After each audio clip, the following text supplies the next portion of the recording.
Hey friends, welcome to Chai and Coaching. Rob here. I'm with my friends George and Jithin, and these guys both took the GMAT. Yeah. And in this video, we're going to talk about how to score above a 700, a good score. To get that GMAT score, you need to come study in America. Check it out. Hey friends, welcome to the video. If you're going to have to take the GMAT to study in America, this is the video that you want to watch. Friends, go ahead and introduce yourselves again. My name is Jithin. I'm doing my master's in business analytics. My name is George. Same year, I'm doing my master's in business analytics. And these guys are both from Kerala. Yes. This video is part of the series about the whole overview process to come and study here in America, especially if you're a full aspirant. But specifically, we're going to talk about the GMAT. Guys, I've never taken the GMAT. So I want you, the experts, tell us, what do people need to know about the GMAT? GMAT is one of the exams that would take you into American universities here. But it's an entirely different exam than what you have been doing in India. So in India, we used to take CAT and SAT exams, but the pattern of GMAT exams is entirely different. And it's very important that you keep track of what's happening inside a GMAT exam. Let me first brief you about the algorithm that works behind the GMAT exams, because it's not a just continuous scoring process. Each question has a good dependency on the next question that is going to be thrown at you. When we were taking the mock test for GMAT exams, we felt it very difficult at the very first stage because the algorithm is so crazy. So I could brief it in this way, like if you start your question of a very easy level, because we have a lot of levels in GMAT questions, like from 300, 400, 500, right away to 800. 800 is the maximum score you're gonna get. Once you start exams, I would be thrown with a very simple question to test your basic knowledge. And if I make that question right, then the next question is also gonna be an easy one, just to test you that you have done it in the right way, not just by luck by chance or not by just guessing. So the next question is gonna be also easy one, but once you make that question also the right way, then you're gonna get a very different question. Like you're gonna increase your level from a 300 to a 400 one. And once you deal with 400 also in the right way, then they're gonna increase the levels of the question as far as you make it right.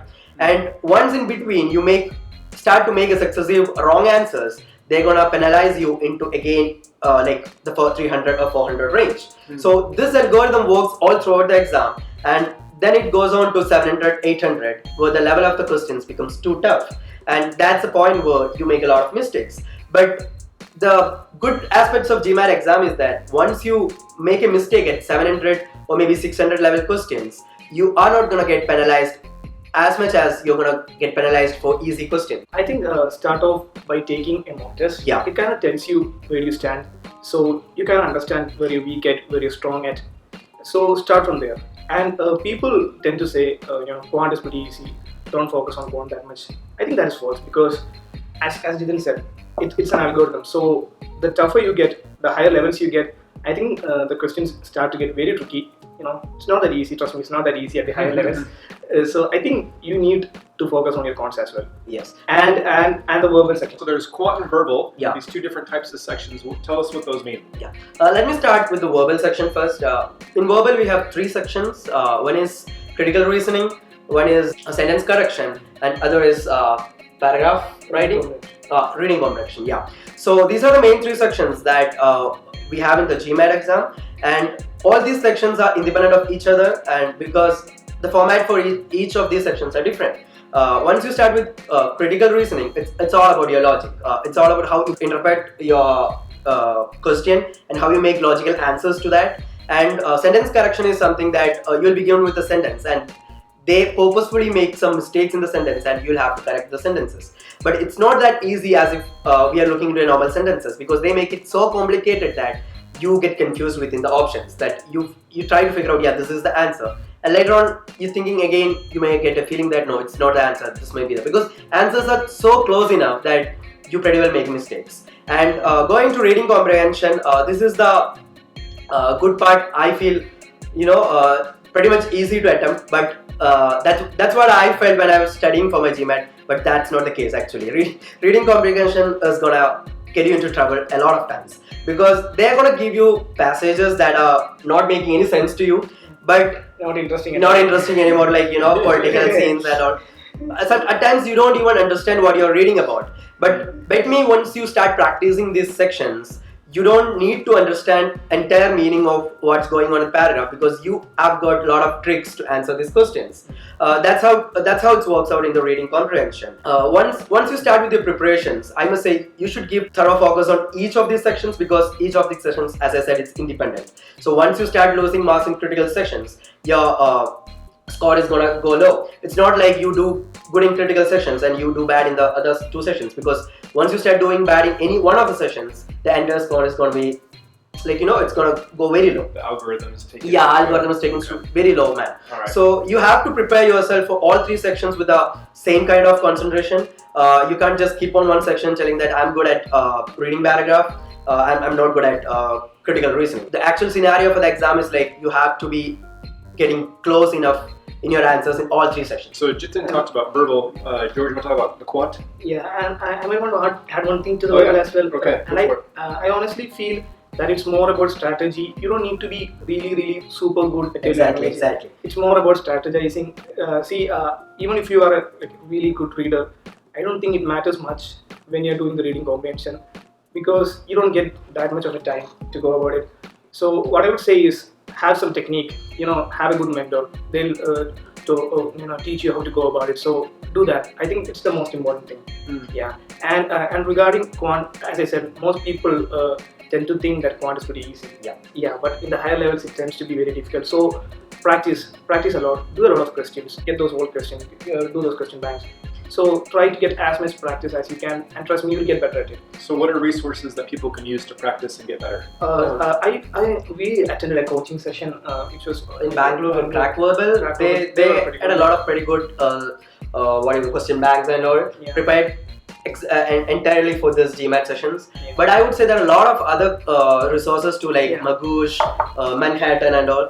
But I would suggest people to stick on to just one book. Don't go over like entire books, spanning entire books, because that's gonna be completely confusing you. Yes. Because all these institutes have a different category of using these questions for the exams.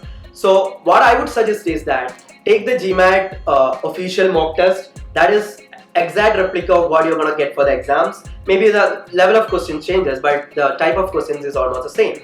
And when you're sticking on to one coaching center or one book like Manhattan or Magoosh, stick on to that. Don't go over and try everybody's materials, because they're going to teach the style in different manners. So it's important that you stick on to some pattern, because GMAT is all about getting the rhythm of writing this in particular pattern. As George said, it's not all about mugging the entire syllabus or mugging the entire basics. It's all about creating some strategy where you can cut through the answers and find out the real correct answer. Adding to what George said, I would say managing your time is very important in GMAT, because I know at times I have got questions where I'm pretty sure that I can kind of solve this question in like 3 to 4 minutes, but that's not what happening in GMAT. You have to solve it in 2 minutes. That's the maximum time you're gonna get. So you have to practice it like you're gonna solve it in 1 minute 30 seconds, so that you get a 30 seconds cool off in the exam, like still to look around that answers one more time.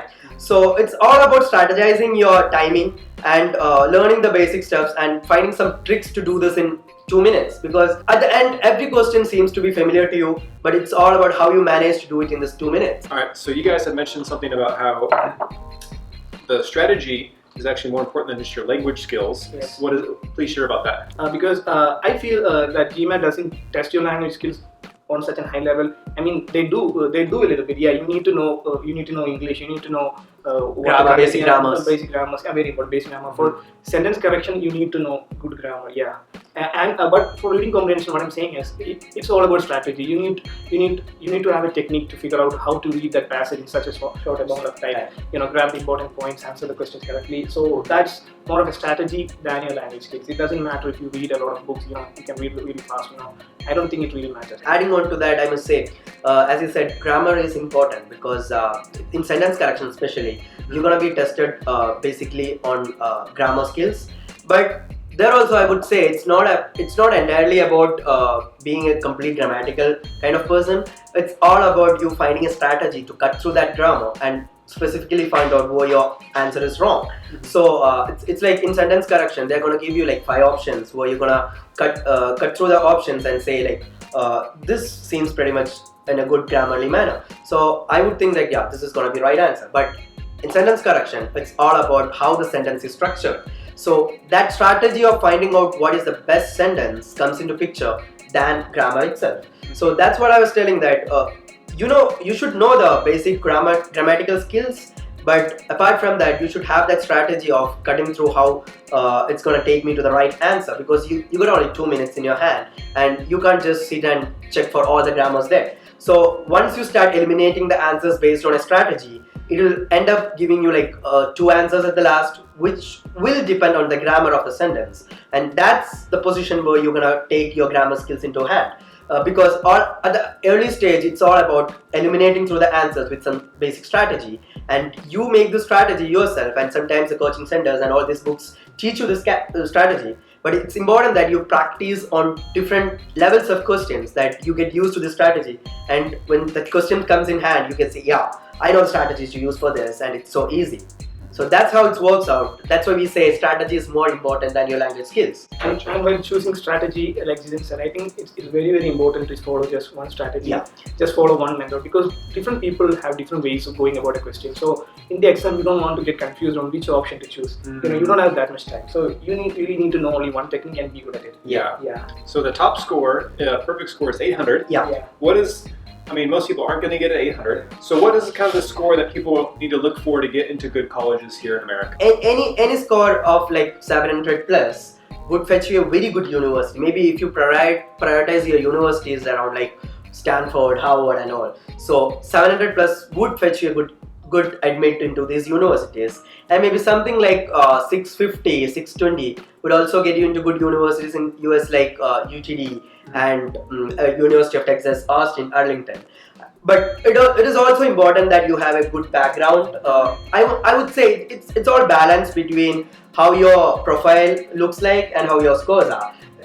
If I say I'm a fresher and I don't have much experience in my industrial background, then I would say I need a lot of good GRE or GMAT score to make it up to the admissions. But if I'm a person who has been doing work for the last 3 years and I have a good hands-on experience in what I'm going to study, maybe a little bit low score like 650 would fetch me the same schools. Okay. So it's all about balancing between your profile, and that's why we recommend people always look into your profile before you start applying to universities, because once you find that your profile is going to fit into the universities well, then maybe a little bit of low score in the GMAT may also help you out. Otherwise, if you're a fresher and you're looking to hit the target without any experiences, then I must say you should really focus on the scores, and it should be around like 700 plus. And scores are also important for scholarships, right? Yes. Yeah, regarding scholarship, I think 2 aspects. Firstly, you need the scores, you need your profile. It is, like Jithin said, it's a balance. If you have a bad profile, make up with the scores. Yes. Okay, and then the most important thing is apply early. They start giving away scholarships pretty early. So people who apply early, what I've seen is they have a higher chance of getting the scholarship. So like we said, start things early. So you can ease into it. You can do your preparations early. You can shortlist early. You can study early. You can apply early, and you can get a scholarship early. Adding on to that, actually, once you start with your preparations to these admissions, make sure that you try to apply it in the very first deadlines, because everything from admits to scholarship depends on the priority deadlines. Because even if you have a low GMAT or GRE scores and still you have a good profile, applying early to these universities would make a really good change, because once you are going towards the deadlines, your opportunities to get into this college becomes very less, because it's all a first come first basis. Maybe I would say if I have a good GMAT score and he has a very good profile than my GMAT score, if he start to apply early, he may get in and admit, and at the last, if I am applying towards the deadlines, I may not get inside, because GMAT score alone doesn't work out here, because it's all about a comprehensive way of taking out GMAT, your profile, your SOPs, your LRs, everything counts. So the early you apply, the better the chances of getting into the universities fast, and better of getting a scholarship. And bet me, you need a scholarship here to study if you're not from that wealthy family, because tuition fees are here very high and living expenses are also high. So if you're getting a scholarship, that would really make an impact on your life here. Start doing it. Yeah. All right, so time for the chai question. Our CQ is, what score are you guys aiming for? Leave a comment below. What's the score that you want to try and get on your GMAT? You guys, this has been great. Yeah. Any final tips or encouragement you want to give to people who are preparing for the GMAT? Yes, I would say never back out from your practices, because practice is all that you need to crack the GMAT exams. It's not about mugging up the entire basic steps or fundamentals. It's all about practicing, because every time you face a new question, you should have that confidence. Say, yeah, I know to do this question. I know to tackle how what strategies are needed for these questions. So sometimes I see my friends going nervous and crazy about, I'm not getting into the rhythm. So it's all about you practicing and getting into the rhythm and never backward from this preparations, even if you're getting a low score. Yeah, it doesn't matter where you start. I remember we taking a mock test. We had 450. Pathetic. Yeah, I had a pathetic score. We started at 450. We ended up getting 700. So I think you can. Yeah, everybody can do that once you are in the right track. Never back out from your practices. That's the important tip that I give to everybody. Once you start practicing on each day, at least do some questions so that you are in that rhythm and flow and you're not getting out of it. So it's all about once you start doing the questions and you end it up somewhere and you take a long pause and you start doing it again, you start to get the feeling that no, I've started forgetting my strategies. So strategies works completely in the flow, and you have to do it each and every day so that you stick on to the same strategy. You start to do more questions and you feel confident that yeah, I'm just cracking it very easily. So it sounds like the consistency. Yes, that's your strategies in line with the time. Time management is important. Time is very important. So like we always say, everything else, start early. Yeah. All right, guys. So Jithin, George, thanks so much. Great, awesome tips. Thanks for having us, Rob. Hopefully this video is going to help you guys crack that score that you want. That's going to get you here in America. And yeah, be sure to follow other videos in this series. That's going to help you in your whole process for studying here in America. We'll see you guys next time at Shine Coaching. Be sure to connect with us. Don't forget to subscribe. Give this video a like if these guys gave some awesome advice. And connect with us online on LinkedIn, Facebook, Instagram, so we continue to help you guys be successful in your journey here in America. We'll see you guys next time. Yes. Cheers. Thanks so much. Thank you.